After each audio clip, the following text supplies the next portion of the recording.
গুরুত্বপূর্ণ পর্যটন সমুদ্র সৈকত মন্দারমণি। এই মন্দারমণি এখন জনপ্রিয়তা দাঁড়িয়েছে। দীঘা থেকে শঙ্করপুর, তার তুলনায় মন্দারমণি কটেজের পরিমাণ অনেক বেশি। সেই কারণে গুরুত্বপূর্ণ মানুষেরা বেশি মন্দারমণিতে আছেন, কিন্তু সমস্যা এতটাই, রাস্তা বেহাল, খানাখন্দে ভরে গেছে, পর্যটকদের গাড়ি যাতায়াতে ব্যাপক অসুবিধা হচ্ছে, কোনো কোনো সময় দুর্ঘটনাও ঘটছে। এই নিয়ে বহুবার রাস্তা সরানোর দাবি করলেও কোনো লাভ হয়নি। শেষ পর্যন্ত মন্দারমণি হোটেল অ্যাসোসিয়েশন দরবার করার প্রস্তুতি নিচ্ছে। কেননা এইভাবে মন্দারমণি রাস্তা যদি খারাপ হয় তাহলে পর্যটকেরা কমতে শুরু করবে। এখন থেকে দীঘা, শঙ্করপুর এবং তাজপুরের তুলনায় মন্দারমণিতে পর্যটক কমতে শুরু করছে। তা মূলত কারণ রাস্তা বেহাল অবস্থা। যেখানটায় রাজ্য সরকার দীঘা, শঙ্করপুর এবং তাজপুর রাস্তা চকচকে করে দিয়েছেন, সেখানটায় মন্দারমণি অবহেলিত রয়েছে দাবি করছেন হোটেল অ্যাসোসিয়েশনের কর্ণধার মীর মুমরাজ আলী। তিনি জানিয়েছেন, যদি রাজ্য সরকার এই মন্দারমণি রাস্তা না সারান চিন্তা ভাবনা করেন তাহলে মন্দারমণি পর্যটন এলাকা ক্ষতিগ্রস্ত হবে। বৃষ্টিকাল আরও রাস্তার বেহাল অবস্থা হচ্ছে বলে তিনি দাবি করেন। রাস্তা এখানে এখন ইলেকশনের পর থেকে এখানে গেস্ট অনেক আসা যাওয়া করছে। রাস্তার যে এখন যে এটা প্রচুর খারাপ পজিশন, মানে যেখানে সেখানে লোক পড়ে মরে যেতে পারে, পাথর ছিটকে লোককে লেগে যেতে পারে।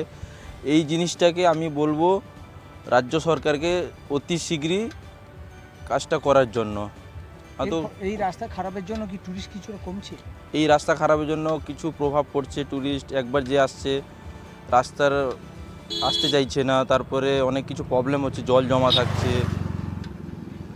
এর ফলে এটাকে দেখার জন্য আমি বলবো রাজ্য সরকারকে এটা ভালো করে হোক, উন্নয়ন ডেভেলপমেন্টটা ভালো করে হোক, যেরকম উন্নয়ন হোক মন্দারমণি, ভালো একটা টুরিস্ট জ্যাম, ভালো এর একটা পজিশন আছে এখানে। জন্য তো আমরা স্টেশন থেকে, যেহেতু আমি হোটেল স্টেশনের প্রেসিডেন্ট, সেই হিসাবে আমরা মানে আমাদের গভর্নিং বডিতে আলোচনা করে তারপরে আমরা কয়েকজন মিলে গিয়েছিলাম, ওই ডিএম সাহেবকে জানিয়ে এসেছিলাম। এর আগে আমরা দরবার করেছিলাম ডিএসডিএতেও। ডিএসডিএ তখন অফিসার ছিলেন, এখন তো চলে গেছেন, এখন তো এইচডিও সাহেব আছেন চার্জে। তো আমি প্রশাসনের কাছে আবেদন করব যাতে আমাদের এই কাজটা হয়।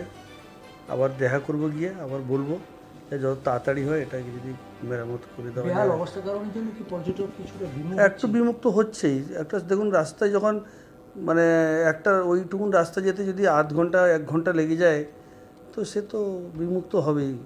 সবচেয়ে বেশি রাস্তা খারাপ দেখলাম যে তাজপুর দিক দিয়ে যখন আসার দিকে, সেই কারণের জন্য তাজপুর যেটা আপনার ব্রিজের পরে, শৌলা ব্রিজের পরে অত্যন্ত জঘন্য রাস্তা। না, তাজপুর দিয়ে যাবে ওটা শোলা ব্রিজ নয়, ওটা হচ্ছে জলদা ব্রিজ। ওই জলদা ব্রিজের পর থেকে ওইখান থেকে মানে আমাদের এই খটি দানপাতোয়ার দিকে আসতে ওইটাই খুব বেহাল রাস্তা। ওইটা খুব রাস্তা খুব খারাপ হয়ে গেছে, খুব গর্ত হয়ে গেছে রাস্তাগুলো। সেই কারণে যে ওখান যে পর্যটকরা কিছুটা কি কমে যাচ্ছে না? হ্যাঁ, একটু তো হবে দাদা। যখন একটা জন্য আজকাল লোক যখন বেড়াতে আসবে চাইবে একটা স্বচ্ছ রাস্তা, চকচকে রাস্তা থাকবে, আরাম করব, ঘুরবো। এসে যদি গাড়িতে যদি নৌকোর মতো ডোল হয়, তো সে তো স্বাভাবিক একটু কমবে। তো এটা তো হচ্ছেই। দীঘা থেকে শঙ্করপুর